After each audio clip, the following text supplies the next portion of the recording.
எங்க ஓட்டு எங்க உரிமை.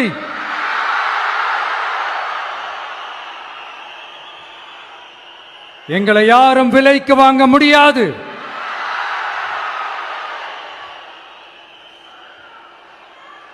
எங்க ஓட்டு விசில் சின்னத்துக்கு தான்.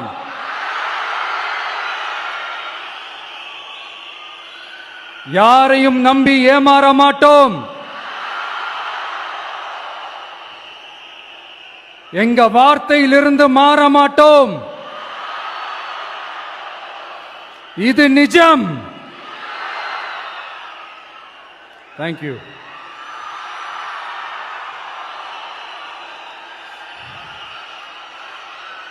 ஒரு குட்டி கதையிலிருந்து ஆரம்பிப்போமா?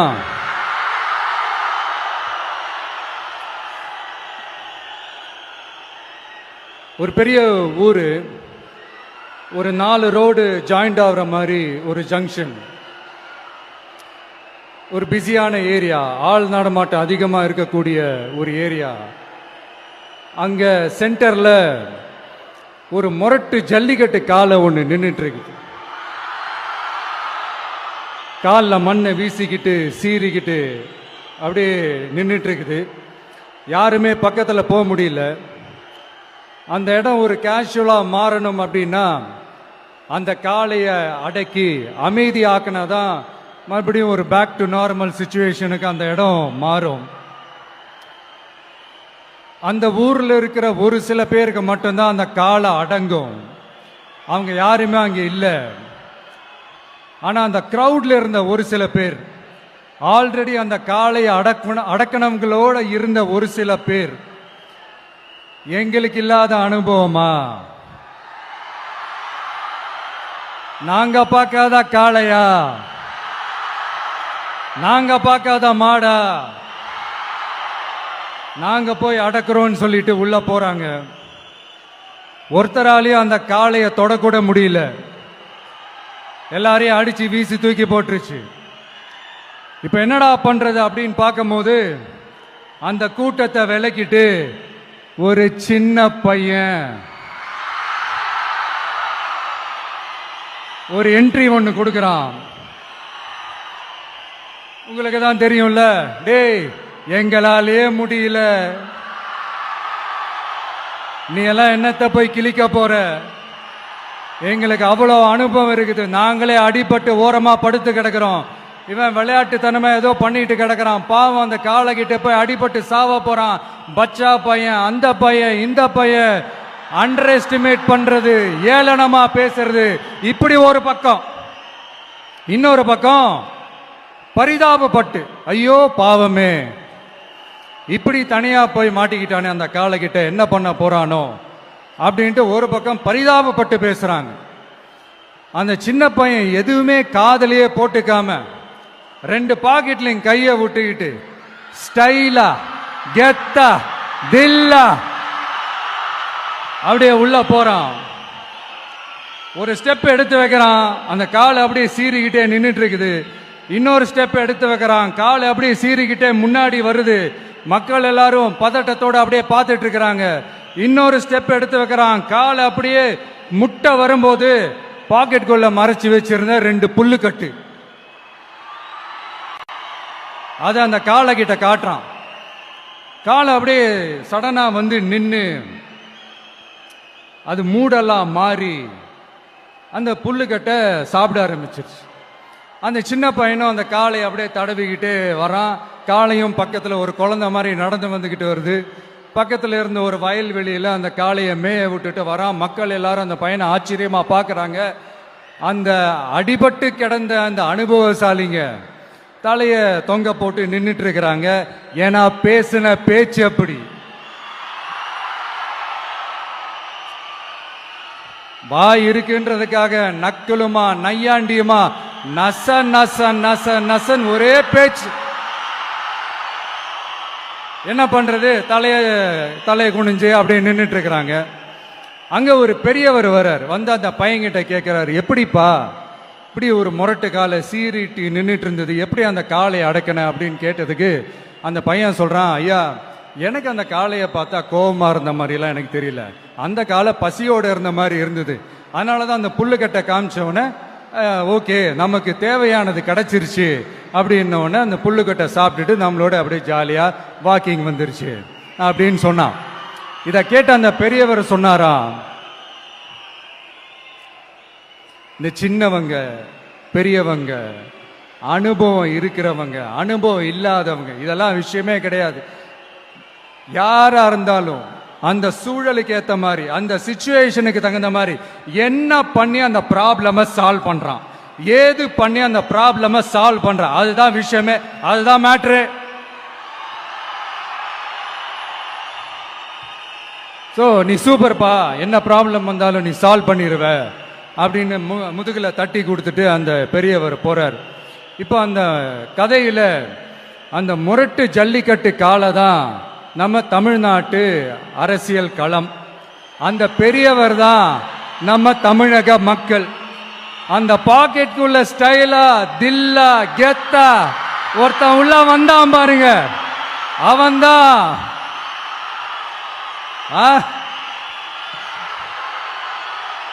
நான் இல்லைங்க, நான் இல்லை, நானு நீங்க நாம எல்லாருமா சேர்ந்து மாபெரும் மக்கள் சக்தியா இருக்கக்கூடிய நம்ம டிவிக்கு,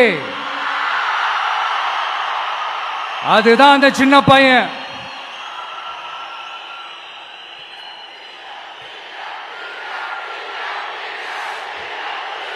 தேங்க்யூ தேங்க்யூ தேங்க்யூ.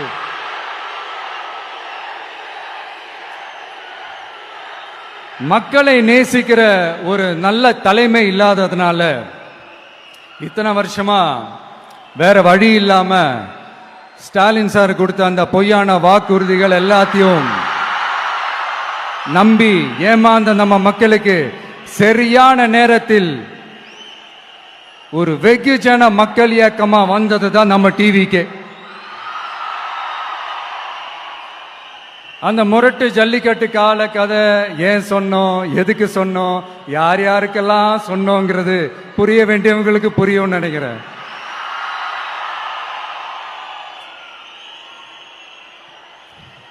இப்போ நாம ஒவ்வொரு வீட்டில் உயிரா உணர்வா இருக்கிறோம். ஆனால் நான் உங்க எல்லாரையும் நேரில் சந்திக்கணும், நீங்க இருக்கிற ஊருக்கே உங்களை சந்திக்கணும் அப்படின்றது தான் எனக்கு மனசுல இருக்கிற ஒரு பெரிய ஆசை. ஆனா அந்த சிச்சுவேஷன் ஒரு எதிர்கட்சியா இருந்து கேள்வி கேட்டுட்டு இருக்கிற இந்த நேரத்தில் நமக்கு எதிராக என்ன சூழ்ச்சிகள்லாம் நடக்குதுன்றது உங்க எல்லாருக்குமே நல்லா தெரியும். அதனால இப்போ உங்களுக்கு ஒரு வாக்குறுதியை கொடுக்கிறேன், நம்மளுடைய ஆட்சி அமைஞ்சதும் ஒவ்வொரு கிராமத்துக்கும் நான் நேரடியா என்னுடைய சொந்தங்களாகிய உங்க எல்லாரையும் நான் சந்திக்கிறேன்.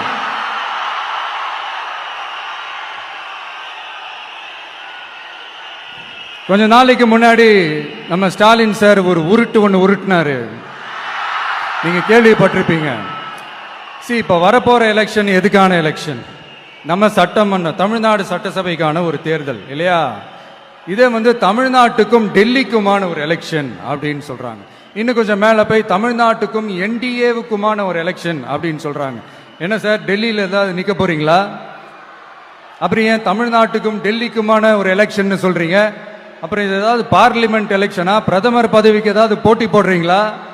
அப்புறம் ஏன் தமிழ்நாட்டுக்கும் என்டிஏவுக்குமான ஒரு எலெக்ஷன் சொல்றீங்க? எங்களுக்கு புரியலையே சார், இது என்ன லாஜிக்னு எங்களுக்கு புரியலையே. எந்த எலெக்ஷனை எப்படி டீல் பண்ணணும், எப்படி ஹேண்டில் பண்ணணும்ன்றது நம்ம தமிழ்நாட்டு மக்களுக்கு தெளிவா தெரியும். நம்ம தமிழ்நாட்டு மக்கள் மாதிரி ஒரு தெளிவான மக்களை நீங்க பார்க்கவே முடியாது. சூப்பர் கிளாரிட்டியோட சூப்பர் மக்கள் சார் நம்ம மக்கள். இந்த போருக்கு போறதுக்கு முன்னாடி தான் இந்த படை பரிவாரங்களோட போவாங்கன்னு கேள்விப்பட்டிருக்கிறேன். ஆனா நீங்க என்னடானா இந்த ஒண்ணுத்துக்கும் உதவாத இந்த பால் டப்பாவை உருட்டிக்கிட்டு இருக்கீங்களே சார். உண்மையிலே இந்த எலெக்ஷன் எதுக்கான எலெக்ஷன் சொல்லட்டுமா?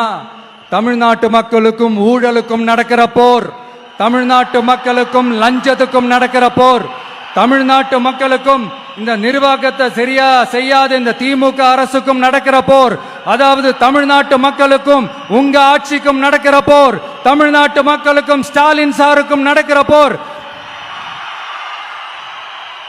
இன்னும் சுருக்கமா சொல்லணும்னா விஜய்க்கும் ஸ்டாலின் சாருக்கும் நடக்கிற போர்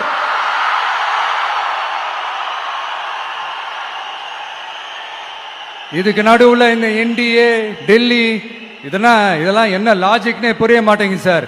தமிழ்நாடு தான் விஜய், இந்த விஜய் தான் தமிழ்நாடு. தூய சக்தி டிவிகேவுக்கும் தீய சக்தி டிஎம்கேவுக்கும் தான் இந்த போர். இப்படி உக்கிரமா இருக்கிற இந்த போர்ல மறுபடியும் ஒண்ணுத்துக்கும் உதவாத இந்த பால் டப்பாவை உருட்டிக்கிட்டு இன்னொரு காமெடி வேற. அது என்னடான்னா அவரோட ஆட்சியில தான் தமிழ்நாடு சூப்பர் ஸ்டார் மாநிலமா இருக்குதான். கரெக்ட், தமிழ்நாடு சூப்பர் ஸ்டார் மாநிலம் தான். காமராஜர் அவர்கள் டைம்ல, அண்ணா அவர்கள் டைம்ல, எம்ஜிஆர் அவர்களோட ஆட்சியில. இன்னைக்கு ஒண்ணுத்துக்கும் உதவாத இந்த உல்டா மாடல் ஆட்சியில தமிழ்நாடு சூப்பர் ஸ்டார் மாநிலமாலாம் ஒண்ணு இல்ல, சூப்பர் ஸ்டாண்ட் அப் காமெடிக்காரர் நடத்துற மாநிலமா மாறிடுச்சு. மக்களே, உங்களுக்காக மட்டுமே தான் வர தடைகள், சதிகள், சூழ்ச்சிகள் எல்லாத்தையும் தாண்டி இந்த 2026 இந்த தேர்தல்ல டிவிக்கு தில்லா நிற்கும்.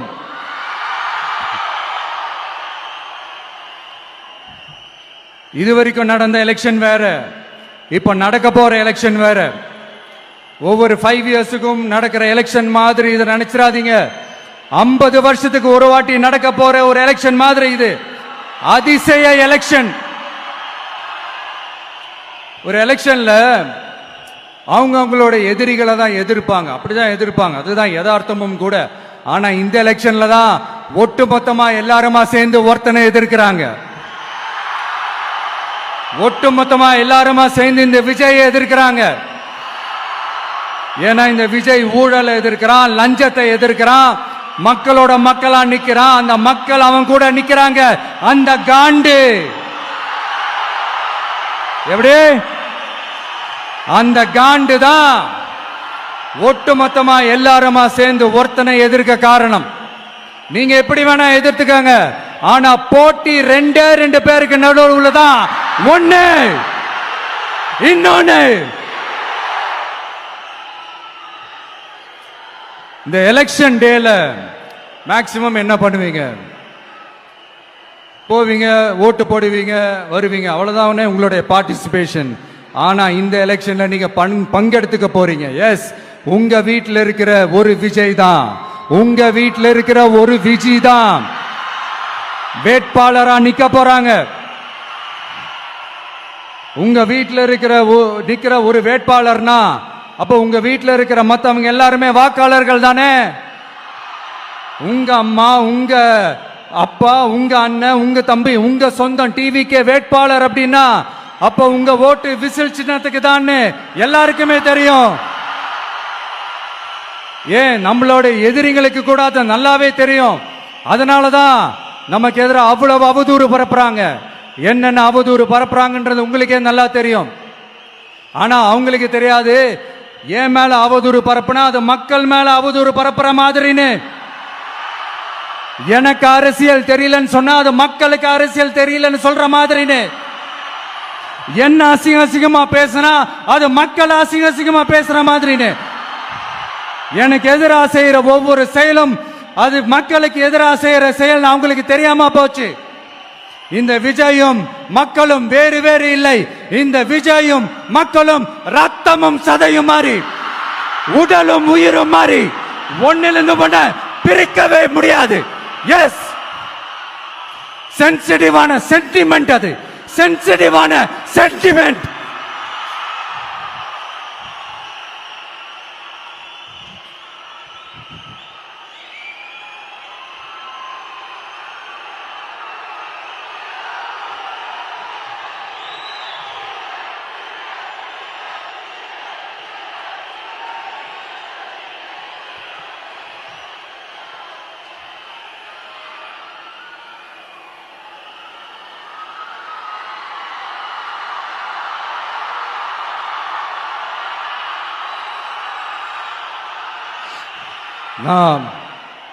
சாரி,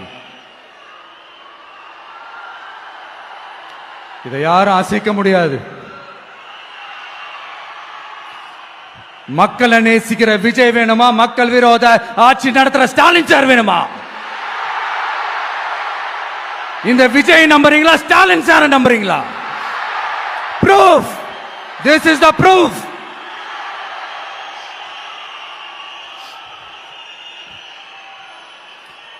இந்த தீய சக்தி, ஊழல் சக்தி, இதெல்லாம் ஏன் சொல்றோம், எதுக்கு சொல்றோம், யார சொல்றோன்றதெல்லாம் மக்களுக்கு தெளிவா தெரியும்.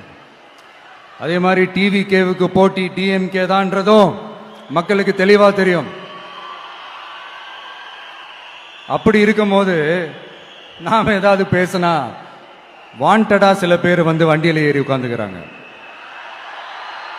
ஆமா, வாண்டடா சில பேர் வண்டியில ஏறி உட்கார்ந்துக்கிட்டு குரல் கொடுக்கறாங்க. சீரியஸா ஒரு போட்டி நடந்துகிட்டு இருக்கும் போது இங்க காமெடிக்கெல்லாம் இடம் இல்லை பாஸ். இதெல்லாம் மக்களுக்கு தெளிவா தெரியும்.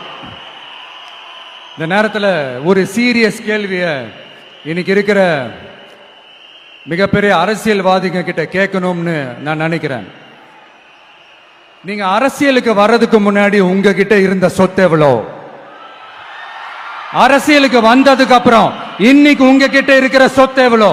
அதை ஓபனா டிக்ளேர் பண்ண முடியுமா? அப்படி வந்த காசெல்லாம் என்னென்ன தொழில் செஞ்சு வந்துச்சு, என்ன வேலை செஞ்சு வந்துச்சு, உண்மையிலே நீங்க உழைச்சி சம்பாதிச்ச காசா, இல்ல ஆட்சி அதிகாரத்துக்கு வந்ததுக்கு அப்புறம் ஆட்டைய போட்ட காசா? இதெல்லாம் ஓபனா டிக்ளேர் பண்ண முடியுமா? இதெல்லாம் நம்ம கேட்டா எல்லா ஊழல்வாதிகளும் ஒன்னா சேர்ந்து நம்ம மேல சேத்தவாரி வீசுவாங்க. அதை பத்திலாம் நமக்கு கவலை இல்லை. ஏன்னா நாம யாருன்னு மக்களுக்கு நல்லாவே தெரியும். எனக்கு ஒரு புது ஃப்ரெண்ட், புது நண்பர் ஒருத்தர் கிடைச்சிருக்காரு. யார் தெரியுமா? தெரியாதா? முதல்வர் அவர்கள் தான். இப்போ ஒரு நிருபர் ஒருத்தர் கேட்ட கேள்விக்கு எனக்கு எதிரிகள்லாம் யாரும் இல்லை, அவங்க எல்லாருமே எனக்கு நண்பர்கள் தான் அப்படின்னு சொன்னாங்களே. அப்படி நாங்கெல்லாம் உங்களுக்கு நண்பர்கள்னா அப்புறம் ஏன் சார் கரூர் விஷயத்துல ஏன் மேல பழி தூக்கி போட்டீங்க?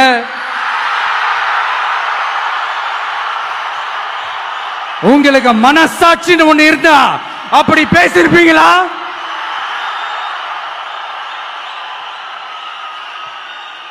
அப்படி நாங்களாம் உங்களுக்கு நண்பர்கள்னா ஒரு ஈவென்ட், ஒரு ஃபங்க்ஷன் நடத்துறதுக்கு ஒரு இடமோ ஒரு பர்மிஷனோ ஏன் கொடுக்க மாட்டேன்றீங்க? எல்லாத்தையும் நீங்களே பண்ணிட்டு போற போக்கில் அப்படியே பொய்களா அடிச்சு விட்டுக்கிட்டு இருக்கீங்க. உங்களோட உண்மையான நண்பர்கள் யாருன்னு சொல்லட்டுமா? லஞ்சம், ஊழல், அரசியல் ஆதாயம், இதெல்லாம் தான் உங்களோட உண்மையான நண்பர்கள். பர்சனலா நீங்க எப்படி வேணா இருந்துக்கங்க சார், நமக்கு அதை பத்தி கவலை இல்லை, நமக்கு அது அவசியமும் இல்லை. ஆனா உங்க ஆட்சி தான் தப்பான ஆட்சி, தமிழ்நாட்டுக்கு தேவையில்லாத ஆட்சி. கொஞ்ச நாளைக்கு முன்னாடி கற்பனையா ஒரு விஷயம் ஒன்று சொன்னேன். இந்த முதல்வர் கூட விசில் சின்னத்துக்கு தான் வாக்களிப்பாரு அப்படின்ட்டு கற்பனையா ஒன்று சொன்னேன். ஆனா இன்னைக்கு நிஜமாவே நமக்கு ஆதரவா ஒரு கோஷத்தை எழுப்பியிருக்கிறாங்க. அது என்ன தெரியுமா? எங்க வாக்கு சாவடி வெற்றி வாக்கு சாவடியா. அதுக்கு அர்த்தம் என்ன தெரியுமா? எங்க வாக்கு சாவடி விஜய் வாக்கு சாவடின்னு அர்த்தம்.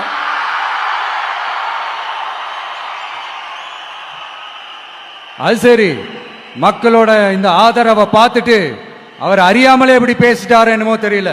50 வருஷம் எக்ஸ்பீரியன்ஸ் அரசியல்ல, உண்மை என்னன்னு ஒத்துக்கிட்டு தானே ஆகணும்.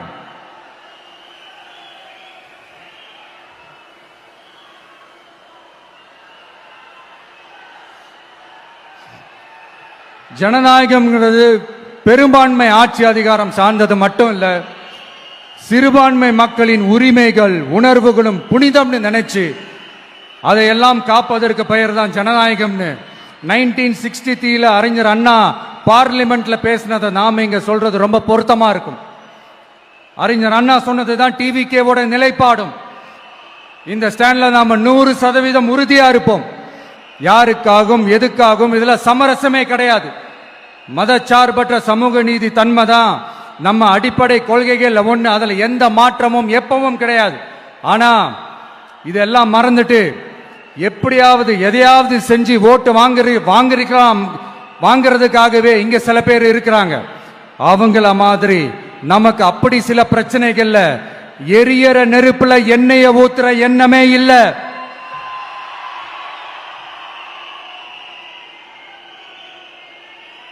இங்க சில அரசியல் கட்சிகளும் சில அரசியல் தலைவர்களும் ஒரு சில நேரங்களில் அமைதியா இருந்தாலே போதும், ஒரு பிரச்சனையும் வராது.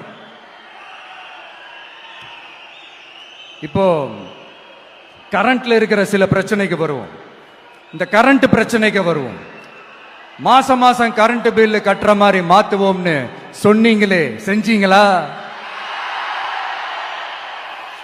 நிறைய வீடுகள்ல 100 யூனிட் தான் அந்த கரண்ட் செலவாகுது ஒரு மாசத்துக்கு. மாசம் மாசம் நீங்க அந்த பில்லு கொடுத்தீங்கன்னா அவங்களுக்கு அது ஃப்ரீ ஆயிடும். அவங்க அந்த காசு கட்ட தேவையே இல்லை. ஆனா 2 மாசத்துக்கு ஒரு வாட்டி அந்த பில்லு கொடுத்தீங்கன்னா, இப்ப சப்போஸ் அது 200 யூனிட்டுக்கு மேல போச்சுன்னா அது அவங்களுக்கு ஒரு மிகப்பெரிய சுமை தானே. இது எந்த கணக்கில் எடுத்துக்கிறது? ஒரு மாதிரி ஒரு மாடர்ன் கரப்ஷன் அப்படின்னு எடுத்துக்கலாமா? அடுத்து பஸ் வசதி.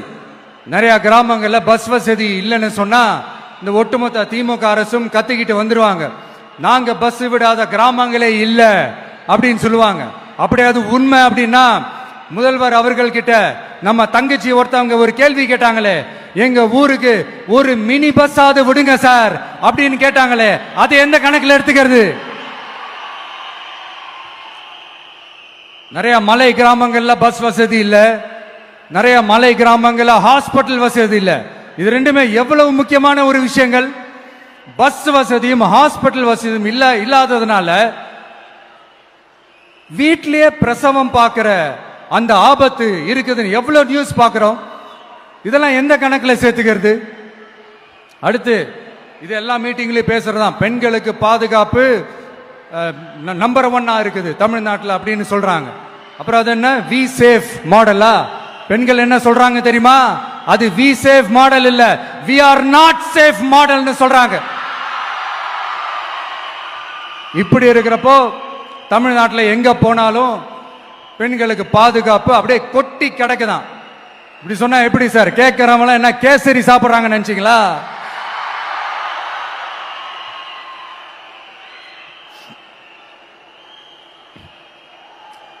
அடுத்து இந்த சட்டம் ஒழுங்கு, அது காணாம போய் ரொம்ப நாள் ஆச்சு. இவன் வேற, இந்த விஜய் வேற, எங்க போனாலும் இந்த மக்கள் கிட்ட இந்த சட்டம் ஒழுங்கை பத்தி பேசி ஞாபகப்படுத்திக்கிட்டே இருக்கான்னு முதல்வர் அவர்கள் அவங்க கூட இருக்கிறவங்க கிட்ட எல்லாம் சங்கடப்பட்டாராம். நாம் என்ன பண்றது? நாம தான் தமிழ்நாட்டோட விசில் ப்ளோயர் ஆச்சே. நாம எப்படி சைலண்டா இருக்க முடியும்? நாமளும் கேள்வியா கேட்கிறோம், ஆனா பதிலாம் வந்த மாதிரியே தெரியல. இருந்தா தானே வர்றதுக்கு, வச்சுக்கிட்டா வஞ்சனை பண்றாரு. 5 வருஷமா பதிலே சொல்லாம அப்படியே கடந்து வந்துட்டாரு. ஆனா இனிமே அப்படிலாம் இருக்க முடியாது, பதில் சொல்லி ஆகணும். மக்களே, இந்த தீய சக்தி, இந்த அட்ராசிட்டிய ஒரு எண்டு கார்டு போடணும் அப்படின்னா அவங்கள சுவிட்ச் ஆஃப் பண்றது தான் ஒரே சொல்யூஷன். அதுக்கான ரிமோட் தான் வரப்போற எலெக்ஷன். அந்த ரிமோட்ல நீங்க அழுத்த வேண்டியது ஒரே ஒரு ஆப்ஷன், அதுதான் நம்ம விசில் சின்னத்தோட பட்டன். இத 4 விஷயத்தை நீங்க செஞ்சாலே போதும். ஒவ்வொரு இவிஎம் மெஷின்லயும் விசில் சின்னத்துக்கு நேரா இருக்கிற அந்த பட்டனை பச்சக்கு பச்சக்கு பச்சக்குன்னு ஒரு அழுத்துங்க. எப்படி? அவ்வளவுதான். நாம காஞ்சிபுரத்தில் பேசும்போது நம்மளுடைய விஷன் என்னன்னு சொன்னோம். இப்ப அதனுடைய கண்டினியூஷனா சில விஷயங்கள் இங்க நான் சொல்லணும்னு ஆசைப்படுறேன். இப்பவும் சொல்றேன், உறுதியா சொல்றேன், சத்தியமா சொல்றேன். பெண்கள், பெண் குழந்தைகள், ஆண் குழந்தைகள் பாதுகாப்பு நம்ம ஆட்சியில நம்பர் 1 இருக்கும். சட்டம் ஒழுங்கு ரொம்ப ரொம்ப ஸ்ட்ரிக்டா இருக்கும். அரசு பள்ளிக்கூடங்களும் கல்லூரிகளும் முதல் தரமா இருக்கும். போட்டி தேர்வுகளுக்குன்னு லட்சங்களை கொட்டி தனி கோச்சிங் சென்டர் போய் படிக்க அவசியமே இருக்காது. ஏன்னா கவர்மெண்ட் ஸ்கூல், காலேஜ் சிலபஸே போட்டி தேர்வுகளை ஈஸியா சந்திக்கிற வகையில் அந்த ஸ்டாண்டர்டுக்கு ஏத்த மாதிரி அமைக்கப்படும். உயர்நிலை பள்ளி பாடத்திட்டங்களிலேயே அடிப்படை அரசியல் சாசன சட்டம் சேர்க்கப்படும். மாநில மற்றும் ஒன்றிய அரசு அலுவலகங்கள், வங்கிகளின் செயல்பாடுகள் மற்றும் அவற்றை அணுகும் முறை குறித்து மாணவர்களுக்கு தெளிவான புரிதலை ஏற்படுத்தும் வகையில் தேர்வுகள் அற்ற செயல்முறை பாடமாக கற்பிக்கப்படும். இந்தியா முழுக்க உள்ள ஒன்றிய அரசு சார்ந்த கல்வி நிலையங்கள் மற்றும் அதன் சேர்க்கை அட்மிஷன் குறித்து புரிதலும் தெளிவும் மாணவர்களுக்கு உருவாக்கப்படும். அனைத்து அரசு பள்ளிகளிலும் பெண் குழந்தைகளுக்கு சுத்தமான, சுகாதாரமான மற்றும் தரமான கதவுகள் பொருத்தப்பட்ட ரெஸ்ட் ரூம்கள் அமைப்பது உறுதி செய்யப்படும். போதைப் பொருட்கள் இல்லாத தமிழகம் உருவாக்கப்படும். மாவட்ட கலெக்டர்கள் மற்றும் எஸ்பிக்களில் சரி பாதி பெண்களாக இருக்கும்படி செய்வோம். மலை கிராமங்களில் அரசு ஆரம்ப சுகாதார நிலையங்கள் பிரசவம் பார்க்கும் வசதியுடன் அமைக்கப்படும்.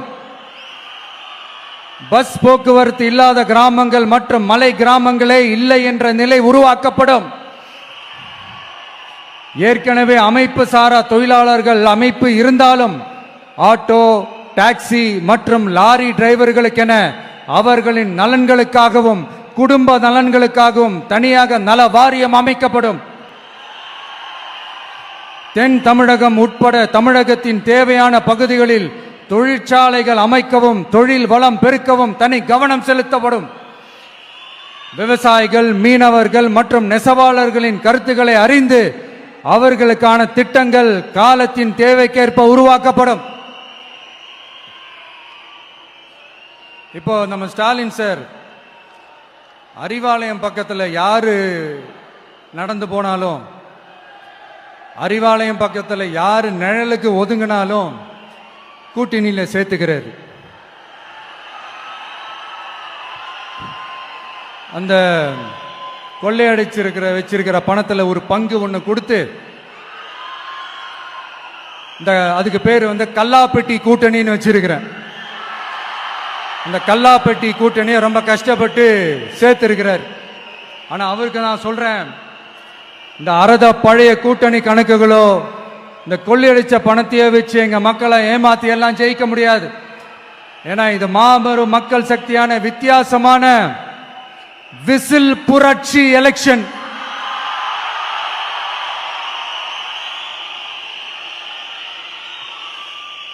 உங்களோட நான் இருக்கேன், நம்மளோட நம்ம மக்கள் இருக்கிறாங்க. இதுக்கு மேல என்ன வேணும்? கான்பிடென்டா இருங்க, நல்லதே நடக்கும், வெற்றி நிச்சயம். மீண்டும் சந்திக்கும் வரை நன்றி, வணக்கம். என் நண்பர்களே, ஒரு சின்ன ரிக்வெஸ்ட். நான் திருப்பி இங்கிருந்து 4 hours சென்னைக்கு போகணும். தயவு செஞ்சு யாரும் என் வண்டிக்கு பின்னாடியோ என் வண்டி சைட்லயோ பைக்கில் வராதிங்க. உங்களை நான் கெஞ்சி கேட்டுக்கிறேன். தேங்க்யூ.